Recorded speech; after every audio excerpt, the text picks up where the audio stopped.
News J தொலைக்காட்சி நேயர்களுக்கு வணக்கம். சொல்லியடி நிகழ்ச்சிக்கு உங்களை வரவேற்கிறோம். இன்றைய நிகழ்ச்சியின் சிறப்பு விருந்தினராக தமிழ் மாநில காங்கிரஸ் கட்சியிலிருந்து வாசுகி காமராஜ் அவர்கள் நம்மோடு இணைந்திருக்கிறார். அவரை வரவேற்று நிகழ்ச்சிக்குள் செல்லலாம். மேடம் வணக்கம். மேடம் வணக்கம் சார். மேடம், இப்போ காங்கிரஸ்குள்ள நீண்ட இழுபறிக்கு பிறகு வேட்பாளர்கள் அறிவிச்சிருக்காங்க. என்னதான் காங்கிரஸில் வேட்பாளர்களை அறிவிச்சிருந்தாலும் கூட காங்கிரஸ் கட்சிக்குள்ள ஒரு உட்கட்சி பூசல் இருக்கிறதா தொடர்ச்சியாக பேசப்பட்டுட்டு வருது. இப்போ அறிவிச்சிருக்கக்கூடிய வேட்பாளர்களுக்கு எதிராக காங்கிரஸாரே போராடிட்டு வராங்க, எதிர்ப்பு தெரிவிக்கிறாங்க அப்படிங்கிற தகவல்லாம் வந்துட்டு இருக்கு. என்னதான் நடக்குது காங்கிரஸ்குள்ள? காங்கிரஸுக்கு உள்கட்சி பூசல்ங்கிறது புதிதல்ல. ஏன்னா பல காலமாக காங்கிரஸுக்குள்ள பல பிரிவுகளோட தான் அவங்க செயல்பட்டு வராங்க. இப்போ தமிழ்நாடு காங்கிரஸ் கமிட்டி தலைவர் திரு செல்வ பெருந்தகை இப்போ இருக்காரு. ஆனால் அவர் பாதி டிஎம்கே ஆளாக தான் இருக்காரு. ஃபுல்லாக காங்கிரஸ் தலைவராக அவர் செயல்படுற மாதிரி தெரியல. இப்போ 28 சீட்டு வாங்கியிருக்காங்க. இந்த 28ம் பார்த்தீங்கன்னா லைக் லாபி மாதிரி, அதாவது பேரம் பேசி பணம் வாங்கி தான் கொடுக்கறதா சொல்லிட்டு அவங்க கட்சியிலேயே இருக்கிற திரு மாணிக்கம் தாகூர் எம்பி அவர்களும் மிஸ் ஜோதிமணி அவங்களும் 2 பேருமே புகார் தெரிவிச்சிருக்காங்க. இப்போ ஒரு 4 நாளைக்கு முன்னாடி பார்த்தீங்கன்னா மாணிக்கம் தாகூர் நான் தேர்தல் கமிட்டி குழுவிலிருந்து நான் விலகிக்கிறேன் அப்படின்னு சொல்றாங்க. ஜோதிமணி மேடமும் கூட இது அலாட் பண்ண முறையே சரியில்லை, ஏன்னா தலித்துகளுக்கும் கவுண்டர் சமூகத்துக்குமே இதுல யாருக்குமே சீட்டே கொடுக்கல, இது ரொம்ப பாரபட்சமா நடந்திருக்கு அப்படிங்கிற மாதிரி சொல்றாங்க. இது தலைமைக்கு கொண்டு போறாங்க. திரு ராகுல் காந்தி அவர்களுமே இதுல அவர் மகிழ்ச்சியா இல்ல. செல்வ பெருந்தகை அவர்களோட நடவடிக்கை சுத்தமா ஏற்புடையதா இல்ல. இவர் டிஎம்கேக்கு சாதகமா தான் இவர் வேலை செஞ்சுட்டு இருக்காரு. முன்னாடி பாத்தீங்கன்னா ஃபர்ஸ்ட் டிஎம்கேவோட தொகுதி பங்கீடு வரும்போதே 18 சீட்ல தான் ஆரம்பிச்சாரு நம்ம முதலமைச்சர் ஸ்டாலின் ஐயா. 18ல ஆரம்பிக்கும் போது இவங்க நாங்க டிவிகேல எங்களுக்கு ஆஃபர் இருக்கு அப்படிங்கிற மாதிரி கொண்டு போகும்போது பேரம் பேசி 28க்கு கொண்டு வந்தாங்க. அதுலயும் இவங்க கேட்கிற தொகுதிகளோ இல்ல ஆட்களுக்கோ சீட் இல்ல அப்படிங்கிற நிலைமை வரும்போது சிதம்பரம் முன்னாள் நிதியமைச்சர் திரு சிதம்பரம் அவர்களோட தலையீடு வந்ததுக்கு அப்புறம் தான் ஒரு முடிவுக்கே வந்துச்சு. அது வரைக்குமே இவங்களுக்குள்ள ரொம்ப குழப்பமாகவும் ஒரு சண்டையாகவும் தான் போயிட்டு இருந்தது. அதுலயும் பாத்தீங்கன்னா இப்போ ஒரு எக்ஸாம்பிள் எடுத்துக்கலாம், ஈரோடு கிழக்கு. அதுல பாத்தீங்கன்னா திருப்பூர்ல இருக்கிற ஒருத்தரை வேட்பாளரா அறிவிச்சிருக்காங்க. அங்க மக்கள் ராஜன் ஒரு காங்கிரஸ்காரர் இருக்காரு. அவர் நாங்க உள்ளேயே விட மாட்டோம், அந்த வேட்பாளர் வந்தா நாங்க யாரும் ஒர்க் பண்ண மாட்டோம்னு இப்பவே போர்க்கடி தூக்கிட்டாங்க. இல்ல அதுதான் நான் கேட்கிறேன். இப்போ நிறைய கருத்து என்ன சொல்றாங்க அப்படின்னா, யாருனே இவங்க தெரியல, புதுமுகங்களா இருக்காங்க. எங்க கேரளாவுல இருந்து கூட்டிட்டு வந்திருக்காங்க. அப்படி நிக்க வச்சா எப்படி வெற்றி வாய்ப்பு இருக்கும்? நாங்க இவங்களுக்கு தேர்தல்ல பணி செய்ய மாட்டோம் அப்படின்னு சொல்றாங்க இல்லைங்களா? ஆமா. காங்கிரஸ் கட்சி போராடி 28 சீட்டுகளை பெற்று இருக்காங்க. கடந்த முறை 18 சீட்ல வென்று இருக்காங்க. 28 சீட்ல இப்ப கூடுதலா கிடைச்சிருக்கு அப்படின்னா நமக்கு வெற்றி வாய்ப்பு நம்ம அதிகரிச்சு காட்டணும் அப்படிங்கிற ஒரு நிலைப்பாட்டில் தானே காங்கிரஸ் இருக்கணும். புதுமுகங்களை போட்டா அவங்களுக்கான வெற்றி வாய்ப்பு களத்துல எப்படி இருக்கும்? அதுதான் சொல்றேன். இப்போ கேரளாவில் இருக்கிறவரு திரு பிரவீன் அவர்கள், அவருங்களை விளவங்கோட்ல போட்டிருக்காங்க. அவர் தமிழ்நாடு கூட இல்ல. கேட்டா எனக்கு தமிழ்நாட்டுல ஓட்டர் ஐடி இருக்குன்னு சொல்றாங்க. அது எந்த விதத்துல உண்மைங்கிறது தெரியல. ஏன்னா அவர் இப்ப பிரசன்ட்லி இருக்கிறது பாத்தீங்கன்னா கேரளாவில் இருக்கிற ஆள். அவரை கொண்டு இங்க தமிழ்நாடு எலெக்ஷன்ல போட்டிருக்காங்க. இது எந்த விதத்துல நியாயம்? இது நம்ம காமன் பப்ளிக்கா இருக்க நம்மளே கேட்கும்போது கட்சிக்குள்ள இருக்கிறவங்க ஏன்னா காலகாலமா ஒர்க் பண்றாங்க. காமராஜர் காலத்துல இருந்து அடுத்து 3 ஜெனரேஷனா காங்கிரஸ் கமிட்டியில இருக்கவங்க எத்தனையோ தொண்டர்கள் ஒர்க் பண்ணிட்டு இருக்காங்க. அவங்களுக்கெல்லாம் வாய்ப்பு நிராகரிக்கப்படுது. இப்ப தென் மாவட்டங்கள்ல பாத்தீங்கன்னா தேனி, கம்பம், போடி அவங்களுக்கெல்லாம் பாத்தீங்கன்னா எம்பி தொகுதிக்கும் சீட் அலாட் பண்ணல. இப்ப இருக்கிற அசெம்பிளி சட்டசபை தேர்தலையும் சீட் அலாட் பண்ணல. தென் மாவட்டங்கள்ல இன்னும் அதிருப்தியா இருக்காங்க. ஏன்னா உழைத்தவர்கள் யாருக்குமே இல்ல. ஒன்னா டிஎம்கேக்கு கொடுக்கறாங்க, இல்ல அவங்களுக்கு வேணுங்க. இந்த மாதிரி இந்த போடி, கம்பம், தேனி, இந்த தேனி மாவட்டத்தையே புறக்கணிச்சுட்டாங்க. எம்பி எலெக்ஷன்ல பாத்தீங்கன்னா டிஎம்கேக்கு தான் அலர்ட் ஆச்சு. அட்லீஸ்ட் இப்ப சட்டசபை தேர்தல் வருது, இதுலயாவது இவங்களுக்கு கொடுப்பாங்கன்னு பாத்துட்டு இருந்தா இவங்களுக்கும் இல்ல. காலகாலமா ஒர்க் பண்ற யாருக்கும் இல்லாம எங்கெங்கயோ இருக்கிறவங்களை எல்லாம் கூட்டிட்டு வராங்க.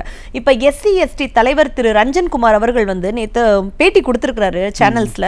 நான் இவ்வளவு வருஷமா ஒர்க் பண்ணிருக்கேன், எனக்கெல்லாம் அங்கீகாரமே கொடுக்கல. நான் எத்தனையோ முறை நான் எலெக்ஷன்ல கண்டெஸ்ட் பண்றேன்னு சொல்லி கேட்டேன், எனக்கான சீட்டு கூட அலாட் பண்ணல.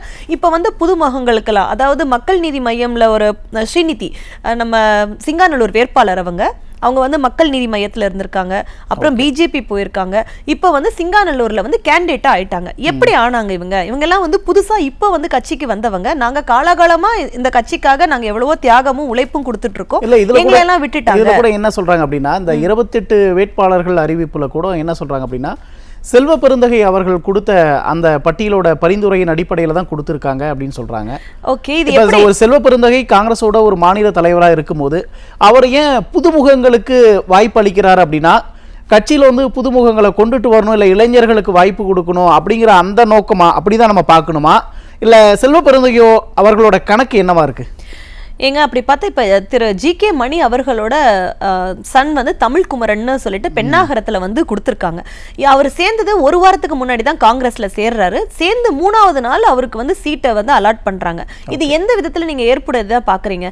பல காலமா கட்சிக்காக ஆர்ப்பாட்டம் போராட்டம்னு செஞ்சு எத்தனையோ செலவுகள் கட்சிக்காக செஞ்சவங்க எல்லாம் நிறைய பேர் இருக்கும்போது இப்படி நேத்து வந்து அவங்களுக்கு சீட்டு கொடுத்தாங்கன்னா அவங்க என்ன வேலை செஞ்சாங்க, என்ன ஒர்க் பண்ணிருக்காங்க அப்படிங்கிற ஒரு கேள்வி இருக்கு இல்லைங்களா? அவங்க எந்த வேலையுமே செய்யல கட்சிக்காக. திடீர்னு வந்து ஒரு வாரத்துல வராங்க, 3வது நாள் சீட் கொடுத்தாங்க அப்படின்னா கட்சியில தொண்டர்களும் அதிருப்தி ஆவாங்க, பொதுமக்களும் அதிருப்தி ஆவாங்க. பொதுமக்களுக்கு வந்து அந்த தமிழ்குமரன் யாருன்னே தெரியாது, எப்படி கொண்டு போய் ரீச் பண்ண போறாங்க? ஏன்னா லோக்கல்ல அங்க இருக்கிற காங்கிரஸ் ஆட்கள் யாருக்காவது கொடுத்திருந்தாங்கன்னா அவங்க வந்து பரிச்சயப்பட்ட முகங்களா இருந்திருப்பாங்க, அவங்களுக்கான தொகுதி கிடைச்சிருந்தது அப்படின்னா அவங்க கண்டிப்பா ஜெயிச்சும் கொடுத்திருப்பாங்க. இந்த மாதிரி புதுமுகங்களை இறக்குறதுனால இது காங்கிரஸ் கட்சிக்கு வந்து பின்னடைவா தான் இருக்கு. காங்கிரஸுக்கு பின்னடைவா இருந்தா அது ஆட்டோமேட்டிக்கா டிஎம்கேவோட வெற்றியும் கேள்விக்குறியா தான் ஆகும். ஆனா தொடர்ச்சியா சொல்லப்படக்கூடிய ஒரு விமர்சனம் என்ன அப்படின்னா, செல்வ பெருந்தகை அவர்கள் வந்து திமுகவோட கைப்பாவையா இருக்காரு. ஆமாங்க, அவர் வந்து காங்கிரஸோட மாநில தலைவர்லாம் பொறுப்பு தான், காங்கிரஸோட மாநில தலைவர். ஆனா அவர் செயல்படுறது எல்லாமே திமுகவோட கட்டளைக்கு இணங்க தான் செயல்படுறாரு, திமுகவோட கைப்பாவை அப்படின்னு சொல்றாங்களே, அது எந்த அளவுக்கு களத்துல உண்மையா இருக்கு? இப்ப நான் கொஞ்ச நேரத்துக்கு முன்னாடி பேசும்போது கூட சொன்னா அவர் வந்து காங்கிரஸ்காரரா செயல்பட மாட்டேங்கிறாரு, திமுக காரராவே மாறி தான் செயல்பட்டு இருக்காருன்னு சொன்னேன். இவர் வந்து நிறைய பேரம், இவர் தலைவரானதுக்கு அப்புறம் நிறைய பேரங்கள் நடக்கிறது. இப்ப பாத்தீங்கன்னா மேலூர்ல இப்ப வரைக்கும் யாரு வேட்பாளர்னே அறிவிக்கல. ஏன்னா இது பேரத்தோட உச்சத்துல இருக்கு. யாரு எவ்வளவு அலாட்மெண்ட் கொடுக்குறாங்களோ, ஏன்னா இப்ப அவர் அடுத்த தேர்தல் முடிஞ்ச உடனே நான் வந்து ரிசைன் பண்றேன்னு அவர் சொல்றாரு. ஆனா எங்களுக்கு வந்து நியூஸ் படி என்னன்னா, அவங்கள வந்து காங்கிரஸ் தலைவரே வந்துட்டு நீங்க இருந்ததுனாலதான் இவ்வளவு பிரச்சனையும் குழப்பங்களும் வந்திருக்கு, நீங்க பதவியிலிருந்து விலகிருங்க அப்படின்னு சொல்லி கேட்டதாக டெல்லி தலைமை வந்து உத்தரவு போட்டிருக்காங்க. நீங்க பதவியிலிருந்து விலகிடுங்கன்னு சொல்லியிருக்காங்க. அதுக்கு அவங்க இப்ப எலெக்ஷன் டைம்ல விலகினா நல்லா இருக்காது, நான் எலெக்ஷன் முடிஞ்சு அடுத்த நாளே ரிசைன் பண்றேன்னு சொல்லி இவரு அவங்க கிட்ட சொல்லிட்டு வந்திருக்காங்க. இங்க வந்து இவர் ஸ்ரீபெரும்புதூர்ல பேட்டி கொடுக்குறாரு நேத்திக்கு, நாங்க வந்து விலக போறேன், மக்களுக்கு சேவை செய்யறதுக்காக நான் வரேன் அப்படின்னு சொல்லி அவர் ஏதோ பெருந்தன்மையா விட்டுத்தர மாதிரி அவர் வந்து பேட்டி கொடுக்குறாரு.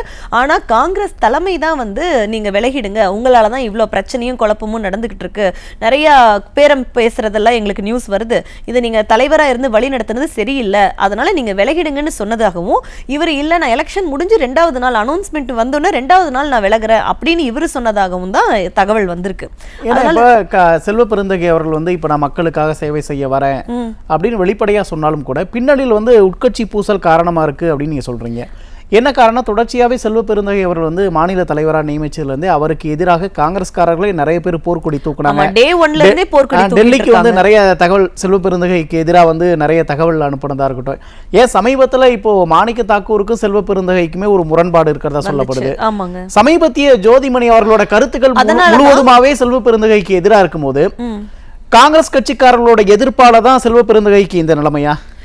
இப்ப மாணிக்கம் தாகூர் அவர்கள் வந்து நான் அந்த தேர்தல் குழுவில இருந்தே நான் விலகிறேன், ஏன்னா நான் வந்து குழுவில இருந்து நான் ஒரு விஷயத்த தலைவருக்கு மாநில தலைவருக்கு நான் சொல்றேன், ஆனா அவர் அதை வந்து ஏத்துக்கவே மாட்டேங்கிறாரு, அவர் பண்றதான் பண்றாருன்னா அப்புறம் எதுக்கு நான் பொறுப்புல இருக்கணும் அப்படிங்கிறாங்க. செல்வி ஜோதிமணி அவர்களும் அதே கருத்தை தான் வைக்கிறாங்க. நாங்க வந்து கேண்டிடேட்டை சூஸ் பண்ணி இவ்வளவு நாள் பார்ட்டிக்கு வேலை செஞ்சிருக்காங்க அப்படிங்கிற ஒரு ப்ரிஃபரன்ஸ்ல நாங்க வந்து கொடுத்தாலும் இவர் அதை ஏத்துக்காம இவர் தனி ட்ராக்ல வேலை செஞ்சுட்டு இருக்காரு இப்படிங்கறதா மேலிடத்துக்கு புகாரா போயிருக்கு. செயல்படல. இப்போ நம்ம முதல்வர் ஸ்டாலின் ஐயா அவர்கள் வந்து ராகுல்ஜியை வந்து வாங்க தேர்தல் பிரச்சாரத்துக்கு ஒரு நாள் வந்து எனக்கு பண்ணி கொடுங்க அப்படின்னு சொன்னதாகவும் அதுக்கு வந்து அவர் மறுத்துட்டதாகவும் சொல்றாங்க. ஏன்னா இந்த மாதிரி உள்கட்சி பூசல் டிஎம்கேவால தான் காங்கிரஸ்ல வந்து நிறைய குழப்பங்கள் ஏற்படுது, அதனால எனக்கு வந்து இப்ப நீங்க அலர்ட் பண்ண சீட்டோ வேட்பாளரோ எனக்கு மன திருப்தியா இல்ல, அதனால நான் வந்து வரமாட்டேங்கிற மாதிரி ராகுல்ஜி சொல்றதா ஒரு கருத்தும் போய்கிட்டு இருக்கு. வரும் நாட்கள்ல தான் தெரியும் என்ன. இப்ப காங்கிரஸ்குள்ள இவ்வளவு பிரச்சனைக்கு காரணம் வந்து செல்வ பெருந்தகை கையில வச்சுட்டு திமுக தான் வந்து ஆட்டி படைக்குது அப்படிங்கிற துணியில நீங்க சொல்றீங்க.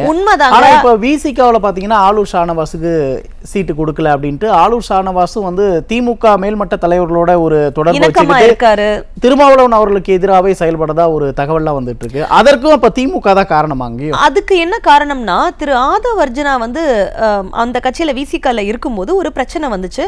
அப்ப அவரோட கருத்துக்கு எதிராக வந்து ஷானவாஸ் வந்து தெரிவிச்சாரு. அது வந்து சுமூகமா போயிடலான்னு திருமா அண்ணா வந்து சொல்லும் போது இல்ல இது மாதிரி பண்ணணும், அவர் வந்து கட்சியிலேருந்து விலக்கியே ஆகணும் அப்படின்னு சொல்லிட்டு அங்கேயும் அவங்க கட்சியிலேயே உள்கட்சி பூசல் ஆரம்பிச்சது.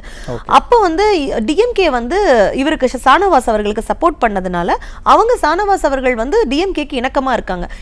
இது அவங்க கட்சிக்குள்ள வந்து அது ஒரு பிரச்சனையை ஏற்படுத்துறதுனால இவருக்கு சீட் கொடுக்க வேண்டாம், நாளைக்கு கொடுத்தா இவர் டிஎம்கேக்கு போயிட்டு அது நம்மளோட கட்சிக்கு பலம் இல்லை அப்படின்னு திரும்ப நான் நினைக்கிறதுனால தான் விசிகால வந்து அவருக்கு இந்த வாட்டி சீட் வந்து மறுக்கப்பட்டுருச்சுங்க. ஓகே, மதிமுகவில் 4 தொகுதிகள் 4 சீட்டுகள் கொடுத்தாங்க. அதில் வந்து 3 சீட்டில் வந்து உதயசூரியன் சின்னத்தில் நிற்கலாம் அப்படின்னாங்க. ஒரு இடத்துல வந்து உங்களோட சொந்த சின்னத்தில் நின்றுக்கலான்னு சொன்னாங்க. இப்போ என்ன சொல்றாங்க, 4 இடங்கள்லையுமே வந்து உதயசூரியன் சின்னத்தில் தான் நிற்கணும் அப்படின்னு தகவல்லாம் வந்துகிட்டு இருக்கு. அதற்கு பின்னணியில் என்ன நடந்திருக்குன்னு நினைக்கிறீங்க? இது வந்து இன்னும் உறுதிப்படுத்தல, அவங்க வந்து ஒரு பேச்சுவார்த்தை போறதா தான் சொல்றாங்க. என்னன்னா இப்ப டிஎம்கே வந்து மெஜாரிட்டி காமிக்கணும். இப்ப டிஎம்கே வந்து தோல்வி பயத்துல இருக்கு. இப்ப எடப்பாடியை வந்து 234 தொகுதியிலையும் பிரச்சாரம் வந்து அனல் பறக்க பண்ணிக்கிட்டு இருக்காரு. மக்கள் வெள்ளம் வந்து அவரை வந்து அடுத்த முதல்வரே நீங்க தான் அப்படின்னு போற இடமெல்லாம் சொல்றாங்க. அந்த தோல்வி பயத்துல தான் டிஎம்கே இருந்துகிட்டு இருக்காங்க. அதனால நாளைக்கு ஜெயிச்சோம்னா வேற சின்னமா இருந்தா நமக்கு மெஜாரிட்டி காமிக்க முடியாது அப்படிங்கிறதுக்காக நீங்க எல்லாமே வந்து கூட்டணி கட்சியில் இருக்கிறவங்க கம்பல் பண்ணி எங்க சின்னத்துல நீங்க நிக்கணும் அப்படிங்கிறாங்க. இது தோல்வி பயம் எப்ப ஆரம்பிச்சது அப்படின்னா, பொதுமக்களுக்கு வந்து 5000 ரூபாய் மகளிருக்கு கொடுக்குறேன்னு சொன்னாரு பாத்தீங்களா, அன்னைக்கே ஆரம்பிச்சிடுச்சு. அவர் கொடுக்காம இருந்திருந்தா கூட மேபி ஜெயிச்சு வந்திருந்திருக்கலாம். அவர் வந்து நாங்க 5000 ரூபாய் கொடுக்குறோம்னு சொன்னாங்கல்ல, மக்கள் எல்லாம் கிளியரா இப்ப இத்தனை நாள் கோடை காலம் வரலையா மக்களே பேசுறாங்க, அப்பெல்லாம் கொடுக்காத நிதி வந்து இப்ப கொடுக்குறாங்க, அப்ப இது வந்து நம்மளை ஏமாத்துறதுக்குதான் அப்படின்னு மக்கள் மனசுலயே அது தெரிய ஆரம்பிச்சிருச்சு. இது சொன்ன மாதிரி கொடுக்காம இருந்தா கூட ஜெயிக்கிறதுக்கு வாய்ப்புகள் இருக்கு. இப்ப கொடுத்ததுனால கண்டிப்பா இவங்க தோல்வி அடைய தான் போறாங்க. வாக்குறுதி நம்ம பேசுவோம். அதற்கு முன்னாடி என்ன அப்படின்னா, இப்போ திமுக கூட்டணியில் இருக்கக்கூடிய ஒவ்வொரு கட்சிகளிலுமே ஒரு சலசலப்பு இருக்கு. என்னதான் திமுக வெளிப்படையா வந்து நாங்க மெகா கூட்டணி அமைச்சிருக்கோம், 23 கட்சி 25 கட்சிலாம் எங்க கூட்டணியில் இருக்கு அப்படின்ட்டு ஒரு பிம்பத்தை கட்டமைச்சாலும் கூட ஒவ்வொரு கூட்டணி கட்சிகளிலுமே ஒவ்வொரு உட்கட்சி பூசல், காங்கிரஸா இருக்கட்டும், விசிகாவா இருக்கட்டும், மதிமுகவில் கூட ஒரு உட்கட்சி பூசல் இருக்கிறதா பேசப்படுது. திமுக வந்து கூட்டணி கட்சிகளை தன்னோட கட்டளைக்கு இணங்க செயல்பாடு மாதிரி ஒவ்வொரு கட்சிகளையும் ஒரு பிரிவினை ஏற்படுத்தி வச்சிருக்கா. ஏன்னா இப்ப காங்கிரஸ் வந்து ஆரம்பத்தில் தாவேக்கா கூட கூட்டணியில் போறதா இருந்தாங்க. அப்ப என்ன பேசப்பட்டுச்சுன்னா, தாவேக்கா கூட நீங்க கூட்டணி அமைச்சிங்கன்னா காங்கிரஸை நாங்க 2ஆ உடைச்சி ஒரு கூட்டணி வந்து எங்களோட கூட்டணி அமைச்சுக்கும் அப்படிங்கிற தகவல்லாம் ஊடகங்கள்ல வந்துட்டு இருக்குல்ல. திமுக வந்து ஒவ்வொரு கூட்டணி கட்சிகளையும் இந்த பிரிவினையை வந்து ஏற்படுத்தி வச்சிருக்கா. கண்டிப்பா இப்போ மதிமுகல வந்து தொகுதி பங்கீடு முடிஞ்ச உடனே அவங்க வந்து பேட்டி கொடுக்குறாங்க, நாங்க வந்து சிரித்து கொண்டே அழுகிறோம் அப்படிங்கிற மாதிரி தான் கொடுக்குறாங்க. ஏன்னா யாருமே மகிழ்ச்சியா இல்லை. ஒதுக்கீடு பண்ணது இப்போ புதுசா தேமுதிக வந்த உடனே 10 சீட் அவங்களுக்கு கொடுத்துட்டாங்க. நம்ம இவ்வளோ காலம் அவங்களோட டிராவல் பண்ணி வந்திருக்கோம், நமக்கு வந்து 5 சீட்டு 6 சீட்டுன்னு சொல்றாங்க. அப்படிங்கிறதுல எல்லாருமே ரொம்ப அதிருப்தியில தான் இருக்காங்க. இப்போ நேற்று வந்தவங்களுக்கு ஒரு எம்பி சீட்டும் அலாட் பண்ணிட்டாங்க அப்படிங்கிற மாதிரி கூட்டணி கட்சிக்குள்ளேயே ஒரு சலசலப்புல தான் இருந்துகிட்டு இருக்கு. இப்போ தாவிக்கால பார்த்தீங்கன்னா அது 2ஆ உடஞ்சிருங்கிற ஒரு பயத்துல தான் வந்து ப. சிதம்பரம் அவர்கள் வந்து குறுக்கீடு செஞ்சு, இல்ல இது வந்து நம்ம ஒரே சீரா கொண்டு போகணும், திமுக கூட இத்தனை நாள் நம்ம கூட்டணியில இருந்துட்டோம், அதனால இந்த கூட்டணியிலே நம்ம போயிடலாம் அப்படிங்கிற ஒரு காம்ப்ரமைஸுக்கு வந்து வந்தாங்க. அப்புறம் நீங்க கூட்டணி வந்து நல்லா பலம் வாய்ந்த நிறைய பேர் கட்சிகள் இருக்குன்னு சொல்றீங்க பாத்தீங்களா. இங்கிலீஷ்ல வந்து ஒரு ப்ராவர்ப் சொல்லுவாங்க, two many cooks spoils the food அப்படின்னு சொல்லுவாங்க. நிறைய சமையல்காரர்கள் சேர்ந்து செஞ்ச உணவு வந்து நல்லா இருக்காது, சுவையா இருக்காது, சுவை கெட்டுடும் அப்படிங்கிற மாதிரி ஒரு ஸ்டேட்மெண்ட் இருக்கு, ஒரு ப்ராவர்ப் இருக்கு. அது மாதிரி இங்க எக்கச்சக்கமான கூட்டணி கட்சிகள் அதனாலேயே வந்து தோல்விக்கே ஒரு வழிவகுக்குன்னு தான் நான் நினைக்கிறேன். ஏன்னா கரெக்டான கூட்டணி கரெக்டான கட்சியா இருந்தா ஓட்டுக்கள் கரெக்டான அந்த கட்சிக்கு வந்து சிந்தாமல் சிதறாமல் கண்டிப்பா போய் சேர்ந்துரும். இதுல பாத்தீங்கன்னா ஏற்கனவே கட்சி ஒதுக்கீட்டிலேயே இவ்வளவு பிரச்சனை இருக்கு. அப்ப தொண்டர்கள் மத்தியில நிறைய அதிருப்தி இருக்கு. அதனால நான் இவங்களுக்கு வேலை செய்ய மாட்டேன், அவங்களுக்கு வேலை செய்ய மாட்டேன் அப்படின்னு கட்சிக்காரங்களுக்குள்ளேயே நிறைய பிரச்சனை ஈவன் டிஎம்கேக்குள்ளேயே இருந்துட்டு இருக்கு. ஏன்னா இருந்தப்போ கட்சிக்காரங்களுக்கு யாருக்கும் எதுவும் செய்யல அப்படின்னு சொல்லிட்டு ஒவ்வொரு மினிஸ்டர் தொகுதியிலேயே வந்து இந்த பிரச்சனை போய்கிட்டு இருக்கு. யாருமே சரியா வேலை செய்யறது இல்ல அப்படிங்கிற ஒரு கள நிலவரமும் நம்ம பார்க்க முடியுது. அதனால இவங்க இத்தனை கூட்டணி வச்சதுனாலேயே இது தோல்விக்கு வந்து வழிவகுக்குங்க. ஏன்னா ஒருத்தங்க வேலை செய்வாங்க, நான் ஏன் அவங்களுக்கு வேலை செய்யணும்னு இன்னொருத்தங்க செய்ய மாட்டாங்க. இதுவே ஒரு தோல்விக்கான காரணமா அமையலாம். கேட்க வரேன், இப்ப கூட்டணி கட்சிகளும் வந்துட்டு பல சலசலப்புகள் இருக்கு. ஏன்னா காங்கிரஸ்லயே திமுக கூட்டணியில் இருக்கக்கூடிய மிகப்பெரிய ஒரு கூட்டணி கட்சி காங்கிரஸ் தான்.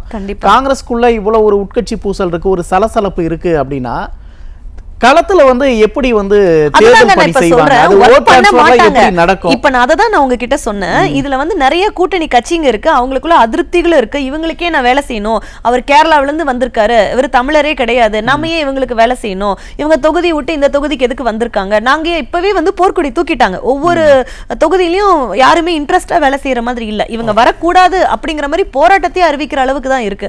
அப்படி இருக்கும்போது நீங்க வெற்றி எப்படிங்க இலக்க போய் நீங்க எப்படி ரீச் பண்ண முடியும்? அப்ப இந்த கூட்டணி கட்சிகள் ஒற்றுமையா வேலை செஞ்சா மட்டும்தான் நீங்க வெற்றியை வந்து பறிக்க முடியும். அப்படி இல்லாம செதறி இருந்தாங்க அப்படின்னா நீங்க எப்படிங்க வெற்றிக்கு அப்ப இந்த வழிவகுக்கும் நினைக்கிறீங்க? 23 கட்சி கூட்டணி 25 கூட்டணி அப்படின்லாம் சொல்றாங்களா, அதெல்லாம் திமுகவுக்கு எந்த விதமான பயனுமே கொடுக்காதா? அதான் இப்ப சொன்னனே, too many cooks spoils the food அப்படிங்கிற மாதிரி. அது மாதிரி இவ்வளவு கூட்டணிகள் இருக்கிறதே அவருக்கு ஒரு தோல்விக்கான முதல் படிக்கட்டா அமைஞ்சிரும். ஏன்னா இவ்வளவு பேர் இப்ப நம்ம சொன்னதே தான், ஒருத்தங்க வேலை செய்வாங்க, ஒருத்தங்க வேலை செய்ய மாட்டேம்பாங்க, அவங்க புது ஆட்களை வேற வேற கட்சியில இருந்து வந்தவங்களுக்கெல்லாம் முன்னுரிமை கொடுத்திருக்கீங்க, நாங்க பல காலமா எங்க தாத்தா அப்பா நாங்கன்னு 3 ஜெனரேஷனா காங்கிரஸுக்காக நாங்க வேலை செஞ்சுட்டு இருக்கோம், எங்களுக்கு நீங்க சீட்டு கொடுக்கல அப்படின்னு ஒவ்வொரு தொகுதியிலுமே வந்து அதிருப்தி இருக்கு. இப்ப பாத்தீங்கன்னா ராணிப்பேட்டையில பாத்தீங்கன்னா திரு காந்தி, நம்ம அமைச்சர் அவரோட பையனுக்கு வினோத் காந்தி அவர்களுக்கு வந்து சீட் அலாட் பண்ணிருக்காங்க. நான் தன்னோட பையன் தான், ஆனா அதுக்கே அவர் அதிருப்தி அடைஞ்சு நான் வேலை செய்ய மாட்டேன் அப்படின்னு சொல்லி சொல்றாங்க. தன்னோட பையனுக்கு கொடுத்த சீட்டுக்கே அவர் வந்து எதிர்ப்பாதான் வேலை செய்யறாரு. நான் வந்து செய்ய மாட்டேன், எப்படி நீங்க வந்து என் பையனுக்கு கொடுக்கலாம், எனக்கு தானே நீங்க கொடுத்துருக்கணும் அப்படிங்கிற மாதிரி சொல்றாங்க. இப்படி ஒவ்வொரு அவங்க தன் கட்சிக்குள்ளேயே திமுகக்குள்ளேயே இவ்வளவு பிரச்சனை போயிட்டு இருக்கும்போது கூட்டணி கட்சிகளுக்கெல்லாம் சொல்ல வாங்க வேணும். திமுக மீதான இந்த மக்களோட அதிருப்தி களத்துல மாற்றத்தை ஏற்படுத்த போகுதா என்ன அப்படிங்கறத நம்ம பொறுத்து வந்து பார்ப்போம். நேரத்தை செலவிட்டு கருத்துக்களை பகிர்ந்தமைக்கு மிக்க நன்றி மேடம். நன்றி நேயர்களை மற்றும் ஒரு நிகழ்ச்சியில் சந்திப்போம். நன்றி, வணக்கம்.